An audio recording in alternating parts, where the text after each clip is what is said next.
कल्पना कीजिए, एक ऐसी पृथ्वी जहां आसमान नारंगी लाल धुंध से ढंका था, हवा में मीथेन, अमोनिया और कार्बन डाइऑक्साइड भरे थे। मुक्त ऑक्सीजन लगभग नदारद थी। समुद्र गंदले हरे भूरे थे, जिनमें लोहा घुला रहता था। ज्वालामुखी लगातार लावा और गैस उगल रहे थे। जीवन अपने सबसे सरल रूप में था, एक कोशिकीय एनाएरोबिक जीव जो ऑक्सीजन के बिना जीते थे। उनके लिए ऑक्सीजन जहर थी।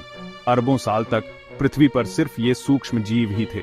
वातावरण सांस लेने लायक नहीं था, लेकिन बदलाव की आहट थी। एक साधारण सूक्ष्म जीवाणु साइनोबैक्टीरिया जल्द ही सब कुछ बदलने वाला था। ये जीव सूरज की ऊर्जा का इस्तेमाल करने वाले थे। उन्होंने एक नई जैविक प्रक्रिया खोजी, जिससे एक ऐसा अपशिष्ट उत्पाद निकला जो आगे चलकर सागरों, वातावरण और जीवन के क्रम को बदल देगा। दुनिया एक क्रांति के मुहाने पर थी। सवाल है, एक जहरीली ऑक्सीजन रहित पृथ्वी ने खुद को नीले ऑक्सीजन समृद्ध ग्रह में कैसे बदला?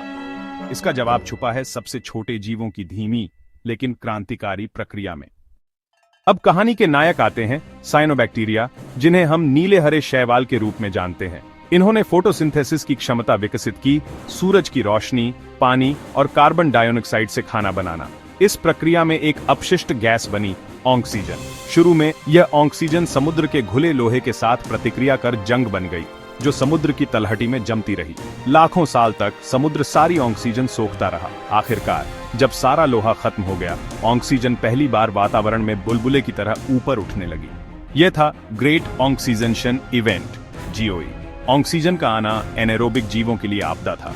कई प्रजातियां खत्म हो गई। वातावरण में ऑक्सीजन बढ़ने से मीथेन कम हुआ, जिससे पृथ्वी पर हिमयुग आ गया। अब मंच तैयार था, ऑक्सीजन का युग शुरू हो चुका था। GOE के बाद पृथ्वी प्रोटेरोजोइक इयॉन में प्रवेश करती है। 1 अरब साल तक ऑक्सीजन का स्तर कम और अस्थिर रहा।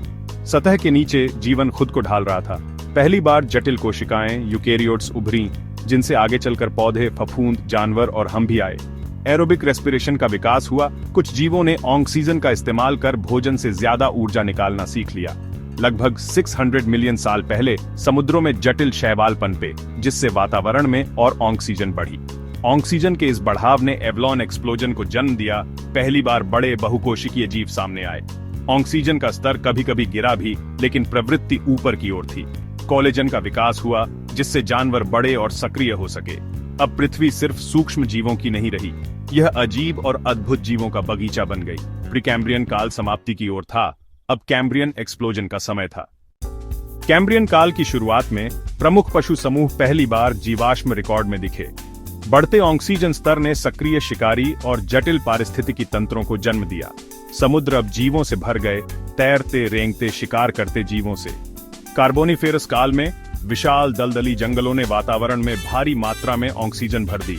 चरम पर हवा में ऑक्सीजन 35% तक पहुंच गई। कीड़े भी विशाल हो गए। इसके बाद ऑक्सीजन का स्तर धीरे धीरे स्थिर हुआ। आज लगभग 21%। यह संतुलन पौधों और फाइटोप्लैंक्टन द्वारा ऑक्सीजन उत्पादन और जीवों की श्वसन से खर्च के बीच है। अगर ऑक्सीजन और बढ़ जाए तो जंगल जल सकते हैं। कम हो जाए तो जटिल जीवन मुश्किल में पड़ जाएगा। जीवन ने सिर्फ वातावरण के अनुसार खुद को ढाला नहीं, बल्कि वातावरण को भी गढ़ा। हम एक ऐसी प्रणाली में सांस लेते हैं जिसे जीवन ने जीवन के लिए रचा है। इसे बचाए रखना हमारी जिम्मेदारी है।